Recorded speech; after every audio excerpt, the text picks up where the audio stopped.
Elton John's Goodbye Yellow Brick Road. It is an absolute masterpiece. Thanks to the hit singles, Saturday Night's All Right for Fighting, the title track, Benny and the Jets, Candle in the Wind, it stands as Elton's best-selling album and among the biggest selling albums, period. It's since sold more than 20 million copies worldwide. In this episode, we get into some amazing stories behind the songs, the album art, and so much more with authors Andrea Grasso and Luca Perasi next. We're totally booked. Rock and roll! Well, I think I'll leave you to your reading. Little Hand says it's time to rock and roll. Rock and roller! We are totally booked.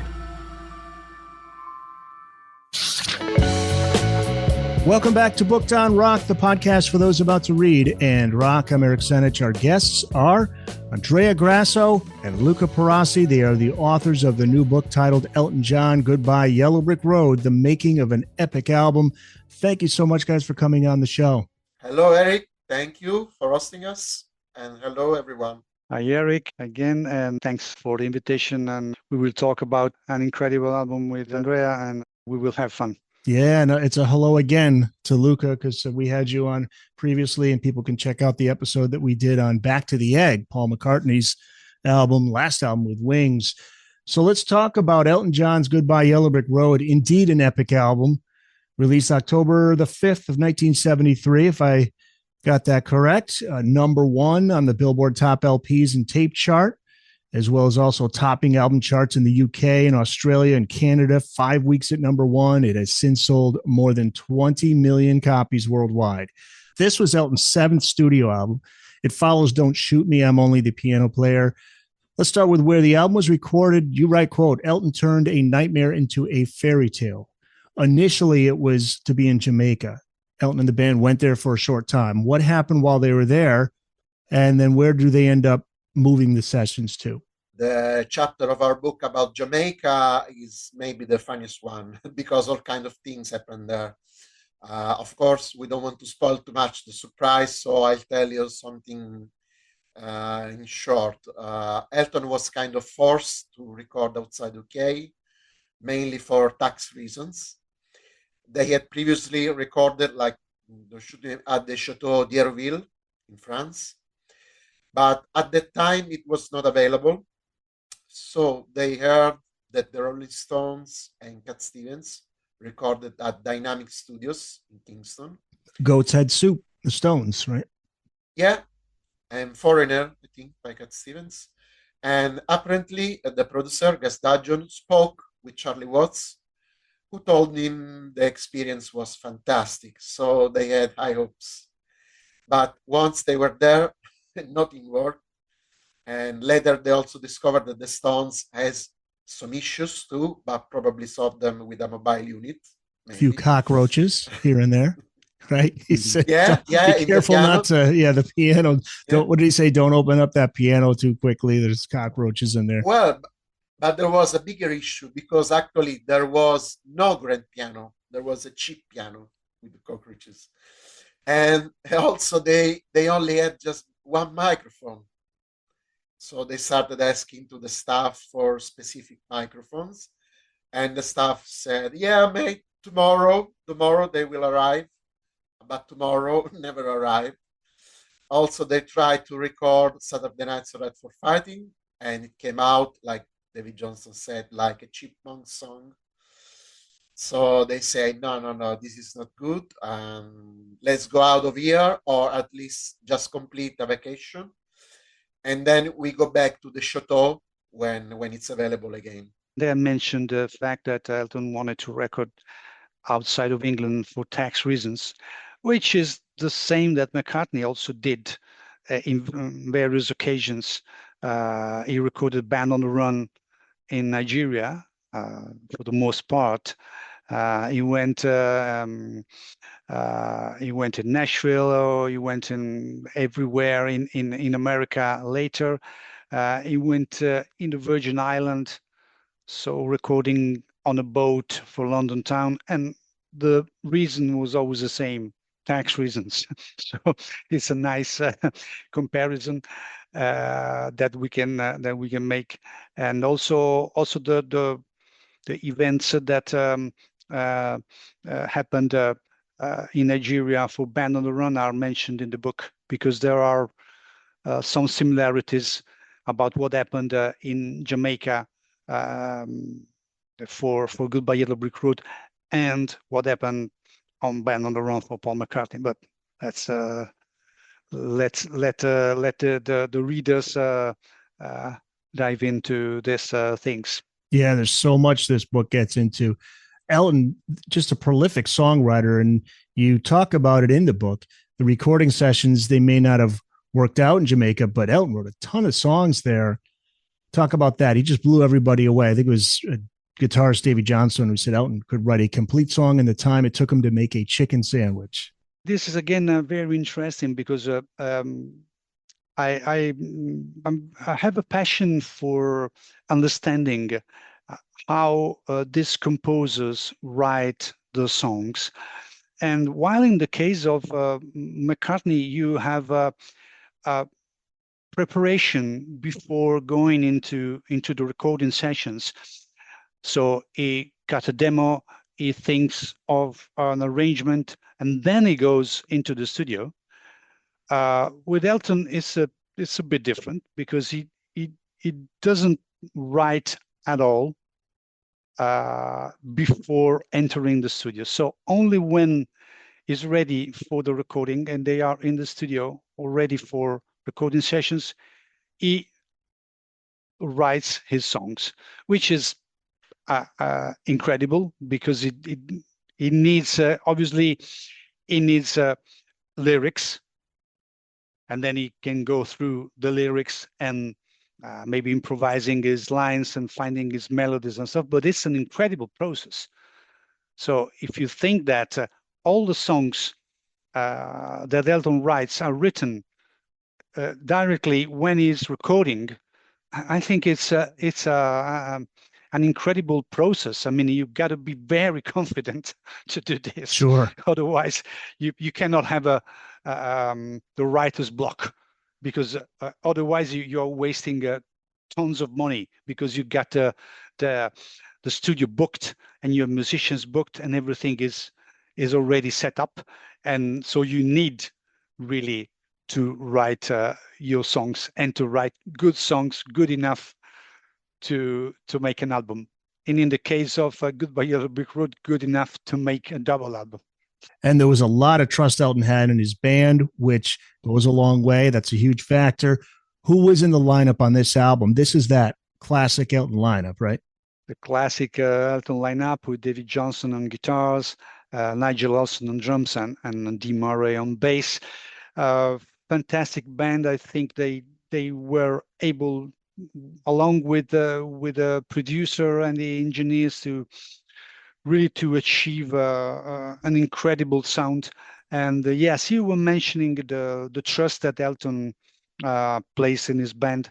This is another very interesting aspect of the teamwork that was part of Goodbye Yellow Brick Road, and also of other Elton John's albums.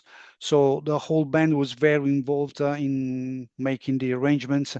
So there was no superstar kind of approach, or, well, I'm the artist and you are my backing band or something. So no one in the band could really feel this kind of approach by Elton. And it shows, because given that the songs are all based on piano, again, it's different. McCartney composes on guitar, acoustic, electric, and on piano. Elton writes on piano. So you got to be very a great band to come up with the right arrangements and ideas to add the color the songs need. There is also Ray Cooper in just one song on this album, of the Girls of Alice. But Ray Cooper, after this album, will be a permanent member of the Elton John band. Elton and Ray toured in the 90s, but also later as a duo, piano and percussions. And one name we have not mentioned yet, which is very important, Bernie Taupin, What is Elton John without Bernie Taupin's input? Let's get to the concept of the album, because it's Bernie who really shapes the concept of these songs, which are influenced by cinema and American culture. Yeah, well, we cannot say it's a really a concept album. We could say it's a half concept, or there is a recurring theme, cinema, Hollywood, because there are some hints in some of the songs.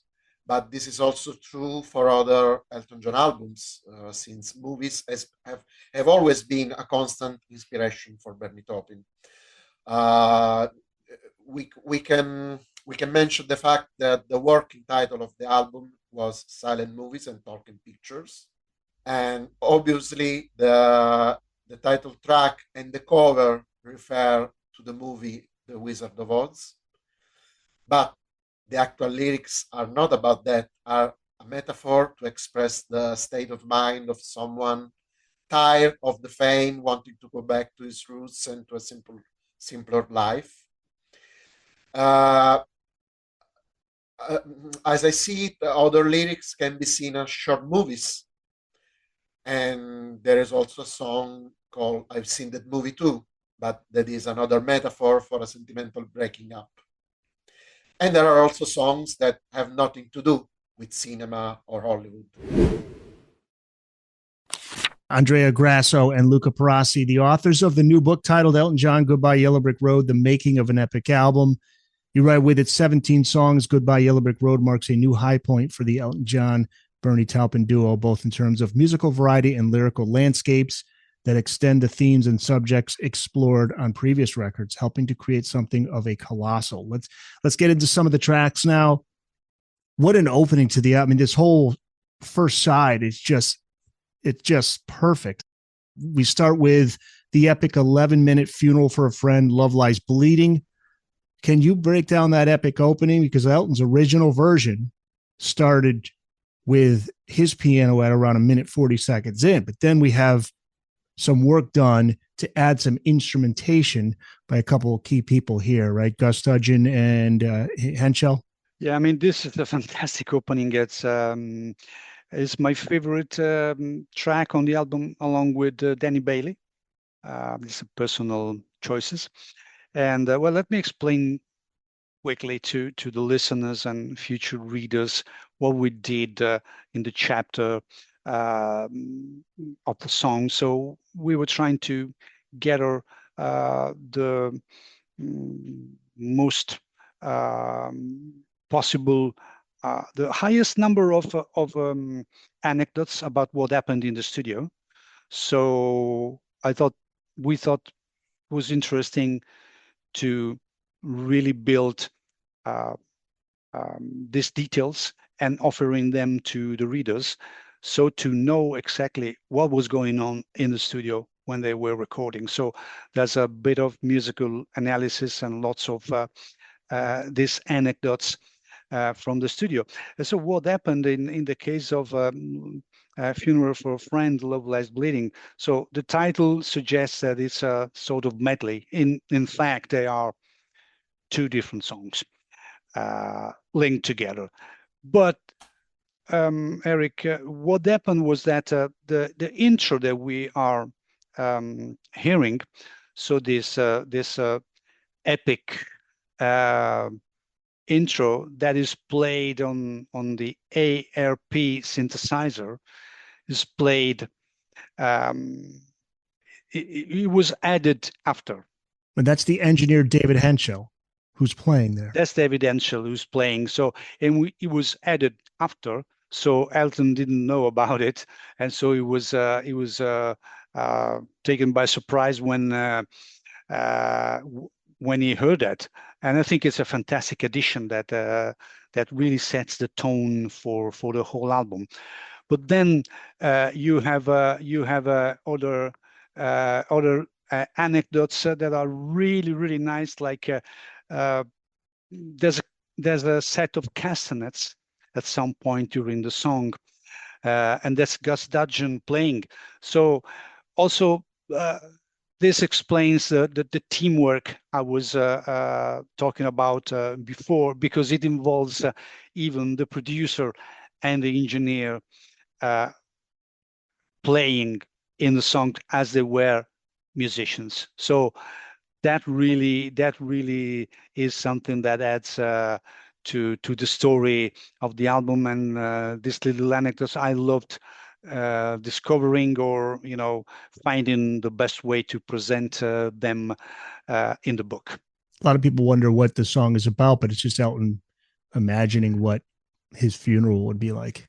Yeah, I mean, there are different versions of about what the lyrics mean in some cases, even how the songs came about. And this is one of the best examples. So if you ask Bernie, says, well, there were one was written because of the other. Then Elton says, no, there were two separate things. And so also in this case, as authors, we've chosen to live different versions. If we have different versions about, or recollections about what happened. Also because, as is typical in these cases, maybe people are asked about a song many years later, and so they can't really recall what happened. But it's interesting how memory shapes things year after year, or decade after decade. And this is an example of two versions clashing when you ask Bernie and Elton about what happened on this song. Just thinking too, reading through the book, Elton made a comment that was interesting. This is prior to his substance abuse period, right? I mean, he went in that, he said he wasn't doing any drugs, I don't think, during the recording sessions. I think it was. He said he started with the album Caribou, so the following year, because he said he always saw all the bands doing drugs, and he was feeling kind of excluded, so he started just to join the group.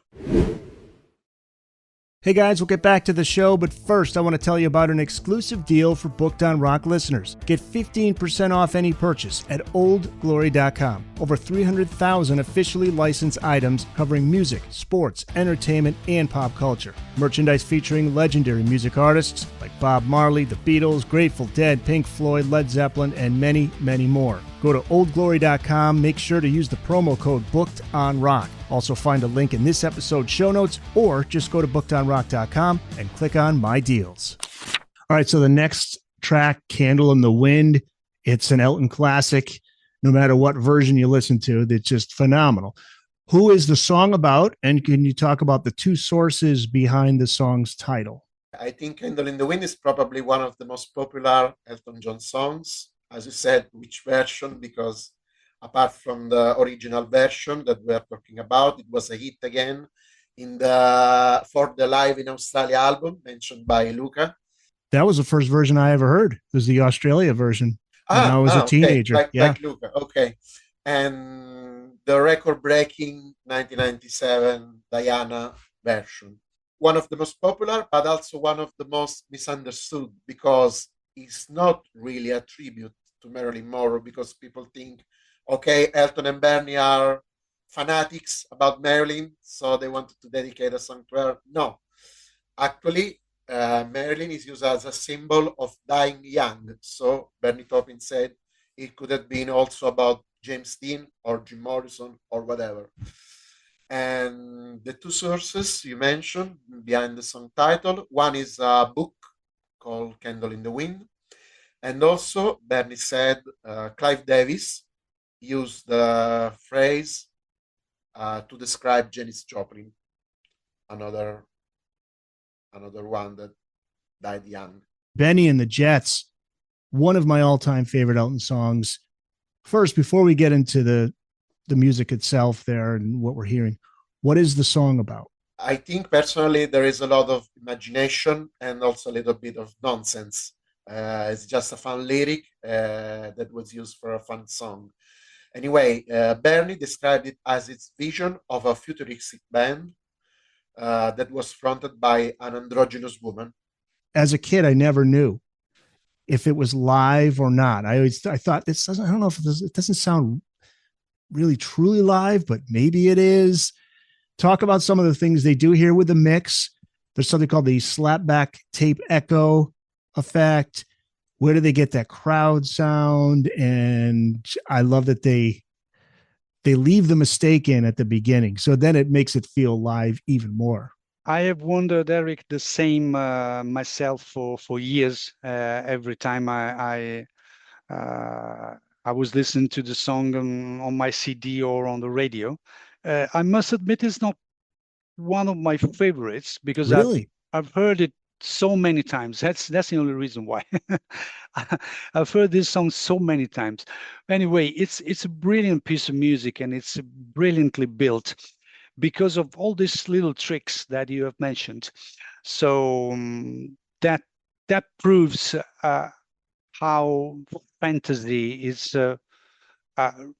fundamentally even more important than the technical perfect technical setup. You can really do incredible things exclusively using fantasy. And so what I did, so Elton struck a chord 4 beats before the song actually starts. And so they, instead of cutting it or saying, okay, let's do it again, they left it. They left it in.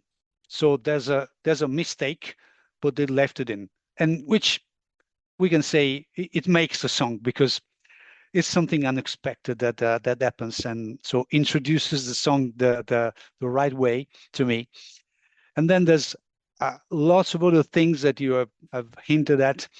So there's applause all over the track, so you can hear some applause.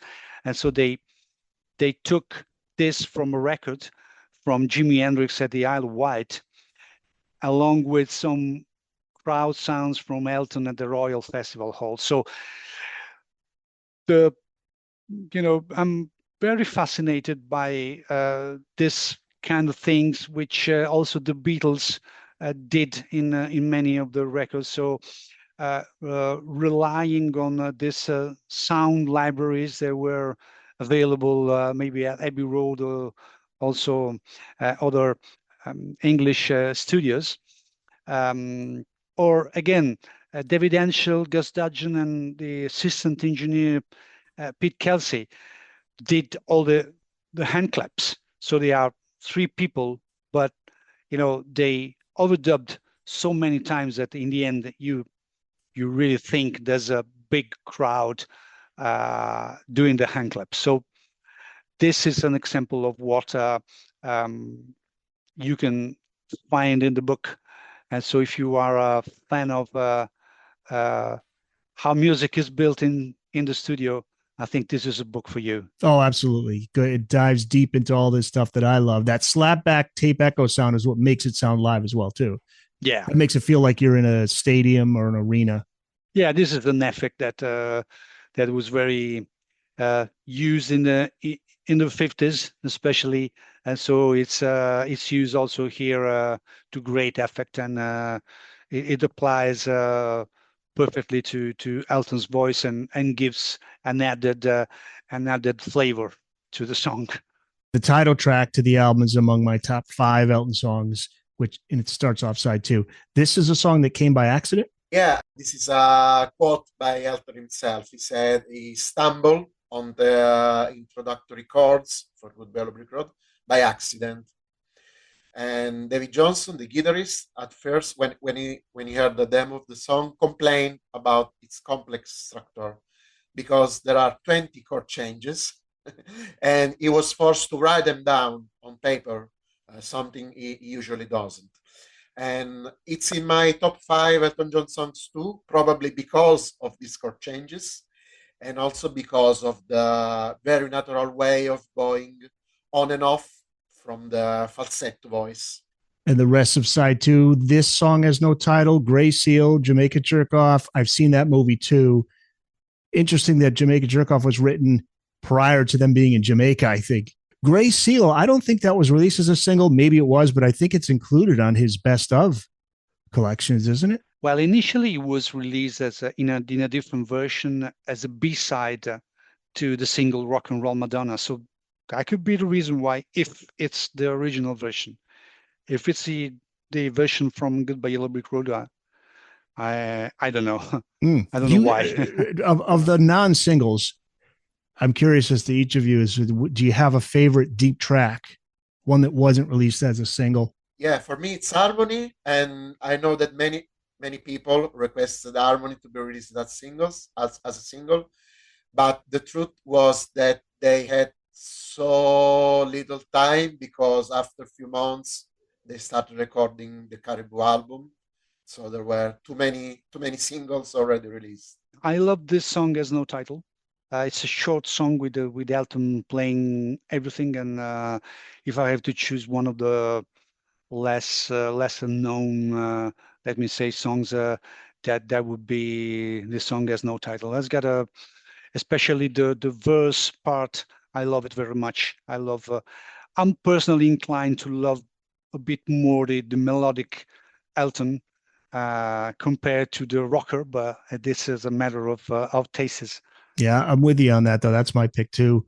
It's amazing when you look at it's not just Elton, it's all the artists during that period, how hard they were working on the road, in the studio, on the road. I mean, an album per year, just like you say, Andrea, just no time to release any more singles. Like, let's just get back in the studio.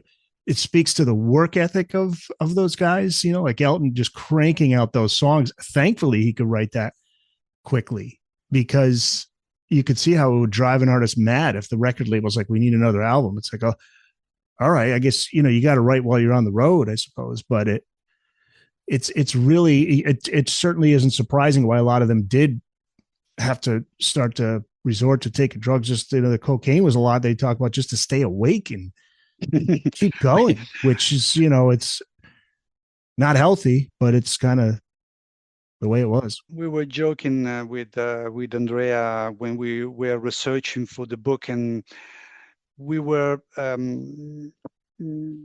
trying to find some more quotes by Elton himself about the songs, and we were thinking that he had no time for doing interviews in the 70s. So really, compared to McCartney again, who did lots of interviews with the press. Well, for Elton, at least in that period, was a little bit different. So we struggled a bit to find quotes. So we came in thinking that there was plenty of his quotes from the magazines of the era, and it's not the case. Hey guys, thanks so much for checking out the Booked on Rock podcast. If you've just found the podcast, welcome. If you've been listening, thank you so much for your support. And make sure you tell a friend, a family member, share on social media, and let people know about Booked on Rock. And if you do like the podcast, make sure you subscribe, give a 5-star review wherever you listen to the Booked on Rock podcast. We're on Amazon, Apple, iHeart, Spotify, Spreaker, TuneIn, and on YouTube Music. You can check out the full episodes on video, along with video highlights from episodes, on the Booked on Rock YouTube channel. Find it at Booked on Rock. Thanks again for listening. Now back to the show.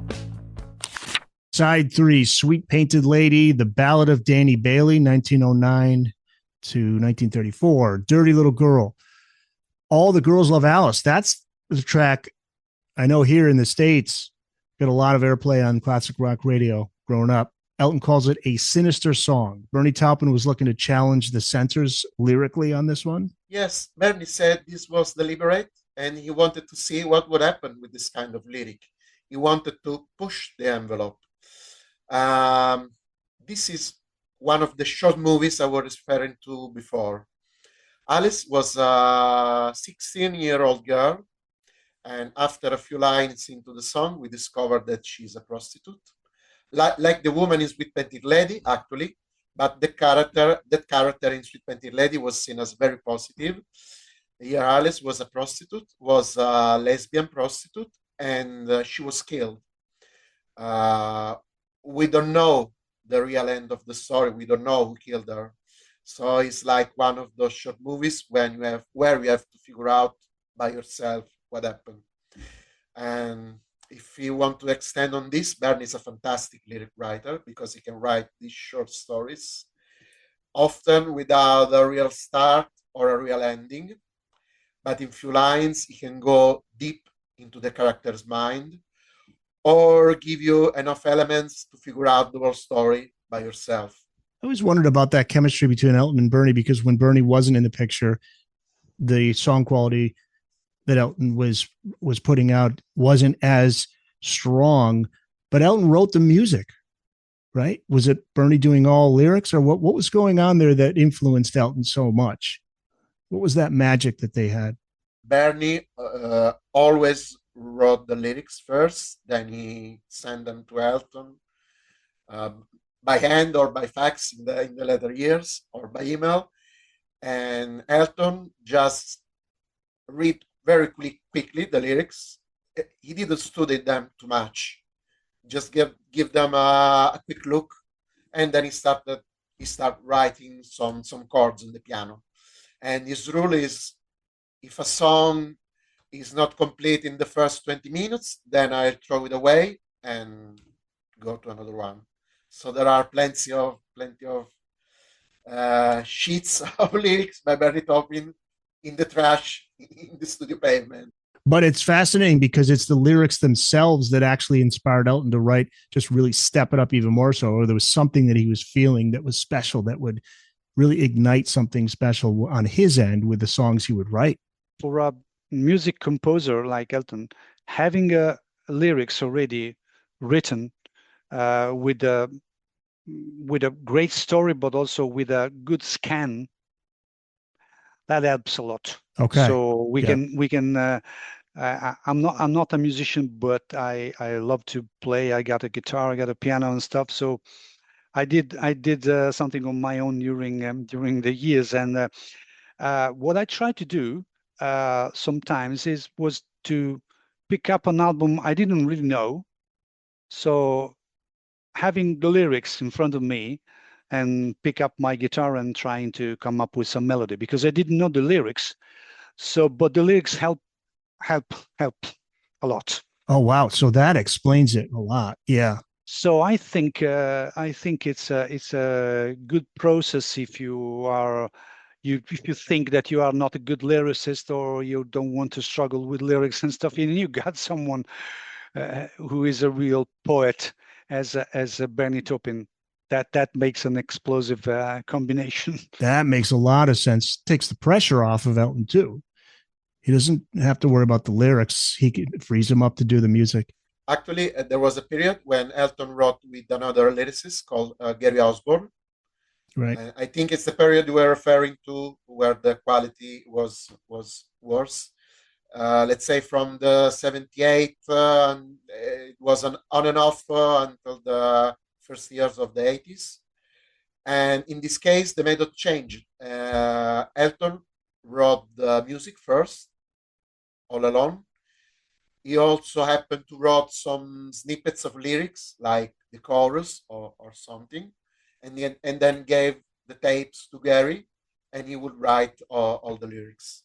The fourth and final side features Your Sister Can't Twist, But She Can Rock and Roll, Saturday Night's All Right for Fighting, Roy Rogers, Social Disease, and Harmony, which Andrea mentioned as his favorite deep track.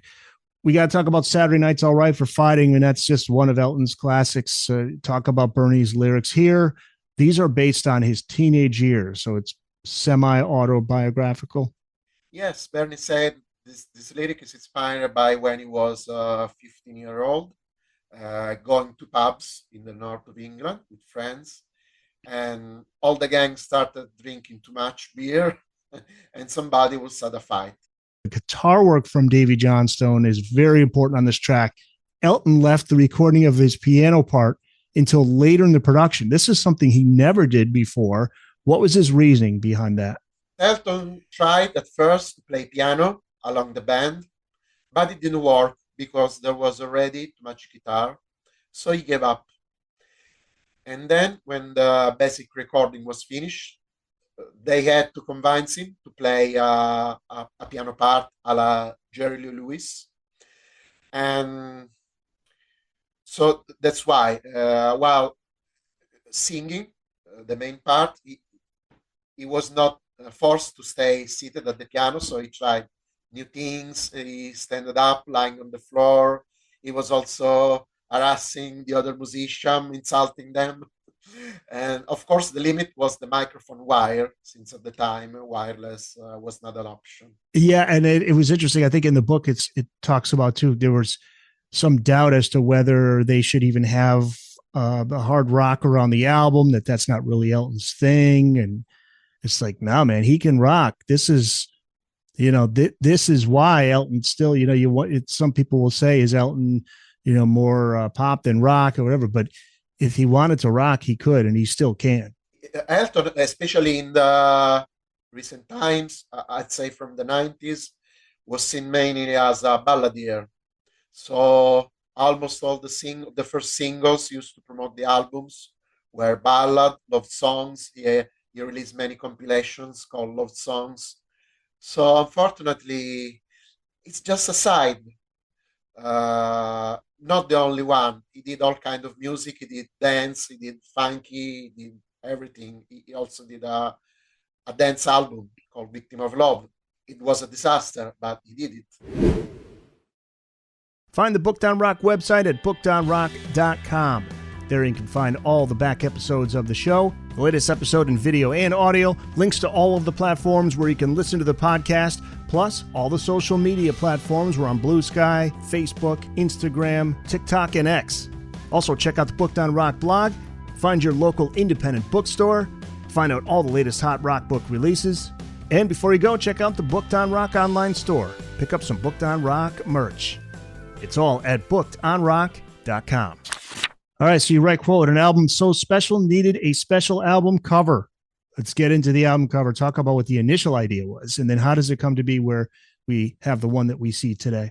Initially, the staff had several ideas, but actually one of them was, in my opinion, really bad, but fortunately led to the right artist, because they saw the cover of an album by a singer called Jonathan Kelly, and they wanted to use the same cover for Goodbye Yellow Brick Road. It's incredibly bad idea. It's kind of nonsense. So they approached the illustrator who did that cover.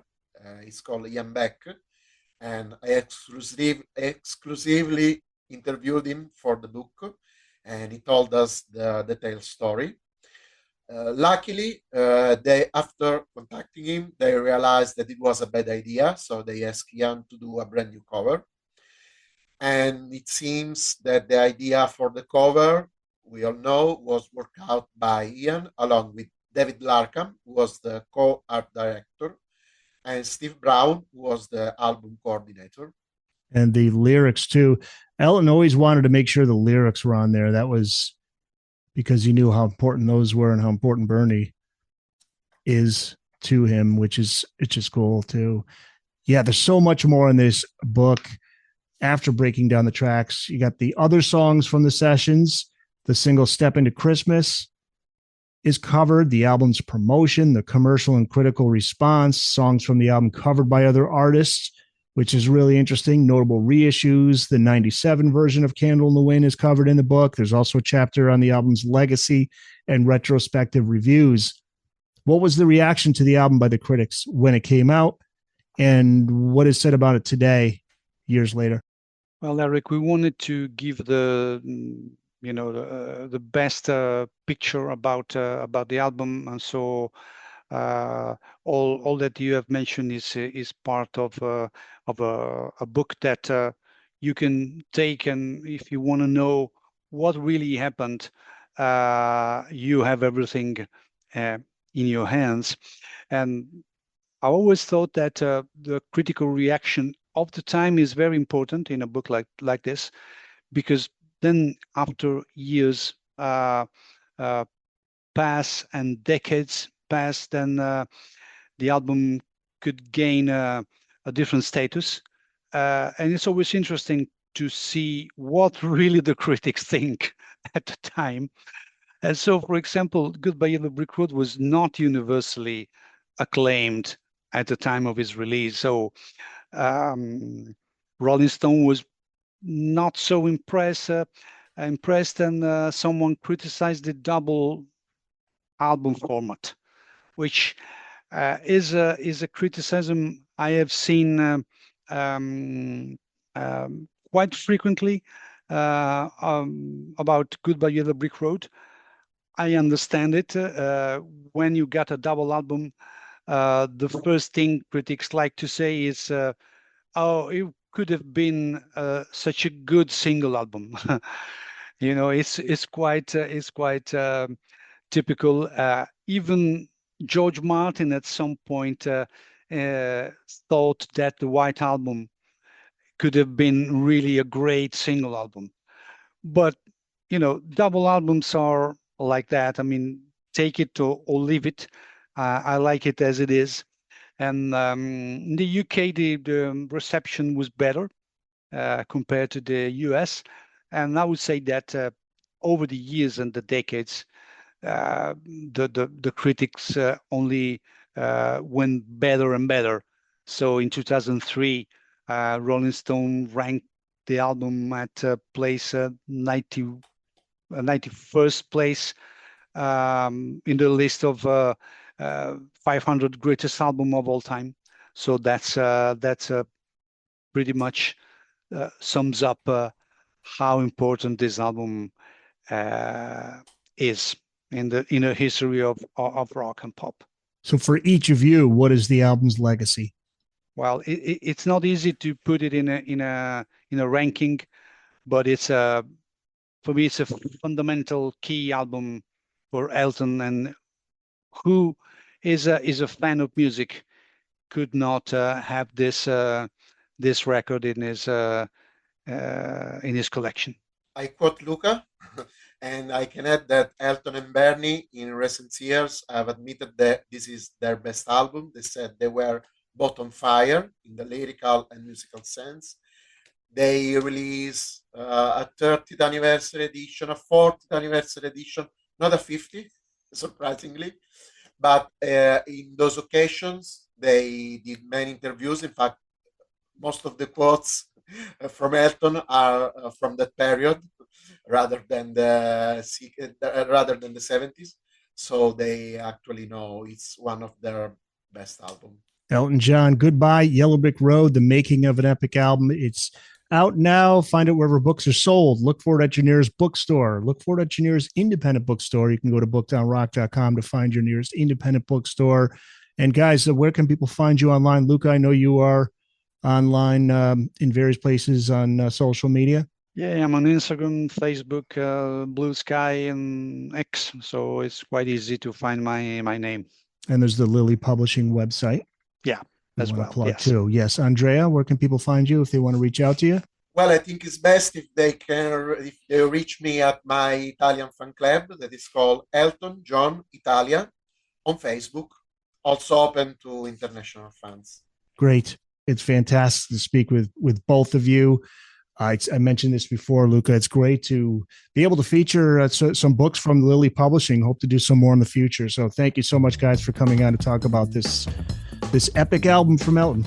Thank you, Eric, for having us. We're building a nice catalog, and we'll do something more together with Andrea. So we will be happy to be your guest again.